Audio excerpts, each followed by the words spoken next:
Thank you rin. Walang naman. Ang bossing nga, batang-bata pa. Oy, Aling 11, maraming salamat. Aling 11. Eto na. Balik tayo sa even, okay? Dito. Taas sa mga ibe, taas sa mga timba. Numero. Oy, Oy, ano ang kasunod ng 11? Jose? O di, 12. Tama, akalain mo. Tinalikuran ko lang, sinuwerte na. Anak ko, eto sila nag-aapi. Oy, te, hindi ako makasugod sa timba. Pangalan niyo, te. Pangalan. Saan nakaraan? Ito naman, Ano, sumobra. nakaraan ang pangalan. Kung Nakaraan ano na yung kulang yung pangalan. isa, sobra dito.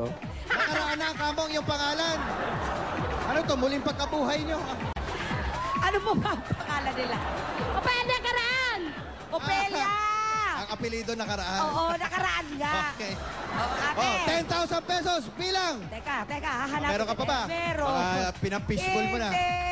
Hindi ko maubos na dito. Ate, alam mo na, sabi ni Bossing, yung kulang na isa, idagdag mo rin na. Bilang! 1, 2, 3, 4, 5, 6, 7, 8, 9, 10,000! Thank you sa 8 Bulaga. Maraming salamat. Eto na. Bossing. Ayos. Eto Apat na na. yung pang-5. Meron pa tayong pang-5. Pinagsama na natin yung mga odd and even numbers. At may isa pa tayong mananalo ng 10,000 with special gift pack mula sa Knorr Chicken Cubes. Ayan, baswerte to. Oh, lahat kasali. Taas ang mga timba.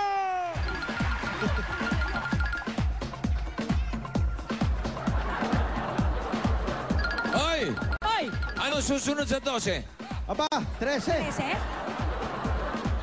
46! Wala yun naman po.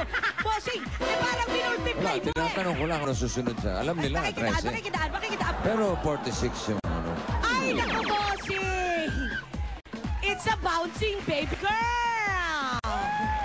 Ang iyong pangalan, Mercedita Silvestre! Merceditas. Mercedita!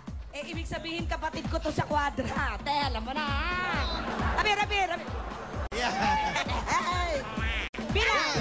1, 2, 3, 4, 5, 6, 7, 8, 9, 10,000 pesos. At bukod doon, sa 10,000, may regalo ka pa from Knorr! Napakaswerte mo, kapatid! Dahil itong magandang balita para sa atin. Ano yun, ano yun? Ito, bossing, sabihin mo na kay Linda. Ang Knorr Chicken Cubes. 450 na lang, apa? Ay, 450, sasarap lalo ang kain mo niyan. Karning-karne ang lasa na sabaw. Nakakaloka. Kaya, bossing, yung susunod namin pupuntahang barangay, inaabisuan na namin. Abangan nyo kami kasi secret. Basta yung barangay na susunod. Ay, surprise! May surprise tayo doon. Ay, nako. Surprise. Kaya, bossing, dito ang sigaw ng mga dabarkad sa barangay Poblasyon. Isa lang. Ano ba talaga? Hindi. Hindi kayo na. nakakaisang dalawa eh. Kasi nga, ito kanina, kinakain kasi nito kanina, squid balls. Ako, fish ball eh. Oy, lahat na nakapila dyan, huwag yung kalimutan bigyan ng 500, ha? Yun na nga. At saka mga Ay, gift packs from ito. Knorr Chicken Cubes. Kita mo? Ikaw ipagpipeaceful mo yan. Nasa akin yung 500 nyo! Ano ba talaga sigaw nila? Ang sigaw One talaga for all o dito. eight bulaga? Ano talaga? Oh, ibulaga muna tayo. Tapos, one for all. Okay. Hindi nagkaisa yung dalawa. Ito na, ikaw kumpay na lang. Okay. Dali. At para naman sa mga texters natin, abangan nyo kung kayo na ang panalo ng pambayad ng gastusin sa bahay. Oh, ano? Ready? Okay, ready ha? 1, 2, Nagkakaisa. Ayun na. 3, eat! Bulaga! For all for one! Yan, pinuha ka namin. Wala, di talaga magkaisa itong dalawang to. One for all for one, ay inatid sa inyo ng Knorr Chicken Cubes. May up to 5 times more meat kaysa sa ibang panghalo sa sabaw. Sa pagbabalik namin, Pinoy, henyo na!